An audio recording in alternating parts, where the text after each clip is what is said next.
What point do you want to discuss with speakers?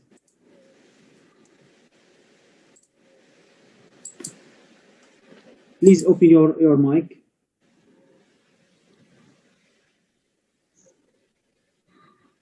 Okay, good day.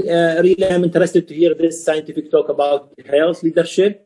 I have two questions, one for Dr. Abdelamir, and I think it is a very short question, and the other question for Dr. Hector, and it is, I think, a very long question. So I will start with Dr. Abdelamir. How you can apply the topic of your talk to yourself as a health leader for Iraqi Medical Association? Thank you, Prof. Fadel, for this question. Although I prefer this question to be asked to our colleagues, not me, because it's difficult to criticize yourself, as we know. But in brief, of course, I got a lot cumulative experience from my gradually increased experience since I work in different positions, from primary health care manager to general hospital, then a specialized center. Also my work as a teacher in medical school and communication with WHO, and working as a national focal point for patient safety program. This cumulative experience helped me to lead the syndicate in this difficult condition, as you know, regarding security, social and economic condition in Iraq. Although it's not ideal, but it was a great challenge. Thank you. Okay, thank you, Dr. Abdelamir. The second question for Dr. Hector is how it is possible and effective to have monitoring and scoring for health leaders by third party, annually or even shorter. I mean, digitally assess and put a score limit, not to continue leadership below a defined score level.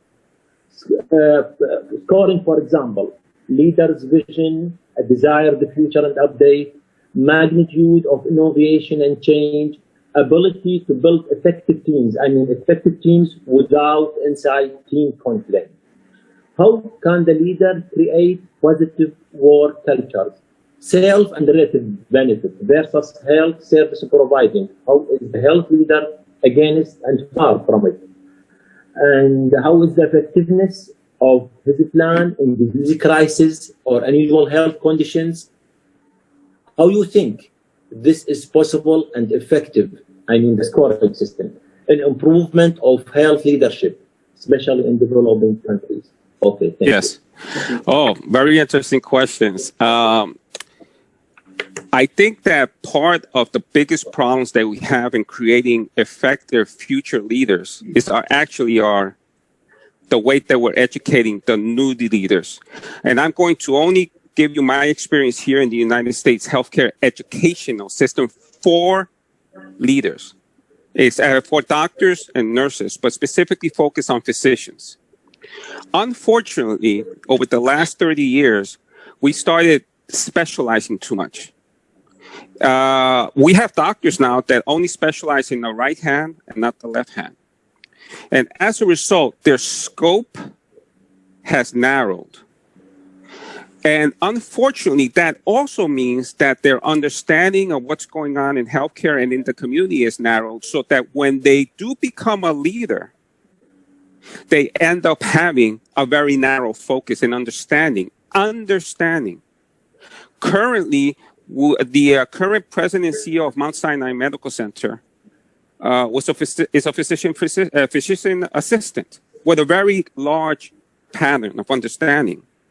So when we talk about how can we train leaders, I'm a very big proponent that we need to start training everybody in healthcare. See, a leader can only lead as long as the people he's leading have a sense of what's going on. We teach children from first grade how to write, arithmetic, how to wash their hands, how to put on their clothes. I propose that we should start teaching children from first grade healthcare, medicine, because The more that we educate our communities about healthcare, the better it will be easier to lead them, number one. Number two, we have to look at the way that we're educating our doctors and nurses, the future leaders in our industry, the future leaders in our fields, because we need, I'm formally trained as an internist, and I trained in Mexico and in Latin America, where we have the community-based community health center. I was sent to a village, and they said, you're the doctor. You're the OBGYN, you're the pediatrician, you're this. We need to start training our doctors the way we did many years ago. Unfortunately, because of inefficient, we want to be more efficient. And here in the United States, at least, there's been a big move of reducing the amount of training hours. And that has a consequence.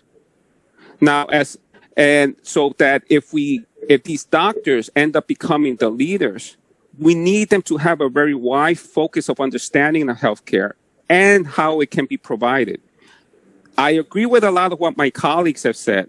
And unfortunately, when I graduated my postgraduate training, after 4 years of college, 4 years of medical school, I did 7 more years of postgraduate training in 3 specialties. It wasn't until I had 10 years of clinical experience that I didn't have to look at a book as often. We have to accept that we need to have maturity. We need to have experience. And we have to look at that at our leaders.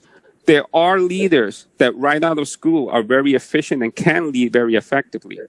But we have to be honest that we want quality and experience and humanity. And these are the ways that I see that we can start. I don't know the answers. Start addressing it. Oh, thank you. Okay, thank you so much, Dr. Hector. Now, Dr. Gisal, please go on for your comment and discussion. Open your mic, please. You are muted. You are muted. Yeah. Dr. Gisal.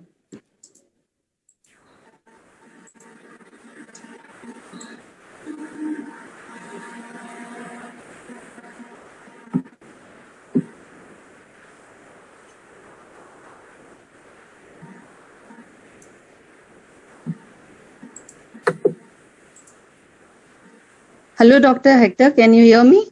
Hello. Yes, I can hear you, Dr. Zan. How are you? I'm good. Thank you so much. My question is, what makes a good leader? And does gender affect a leadership? Does gender really matter in leadership? Excellent question. And actually, it's interesting because just last week I saw a study that came out. I forgot the organization, but it was a study in which worldwide that asked about whether men or women are more effective leaders. I believe it's in healthcare. I apologize, I'm paraphrasing right now. But it was very interesting to me that over 60% of people said that women cannot really lead, etc. And the reasons why I bring that out is because there's still certain concepts in the minds of people. And for me, I have no problems actually, starting with the fact that my mother was a very successful businesswoman, and everything I learned when it comes to being able to speak and communicate and sell, I learned from her. And I've had the pleasure of training with, and other female physicians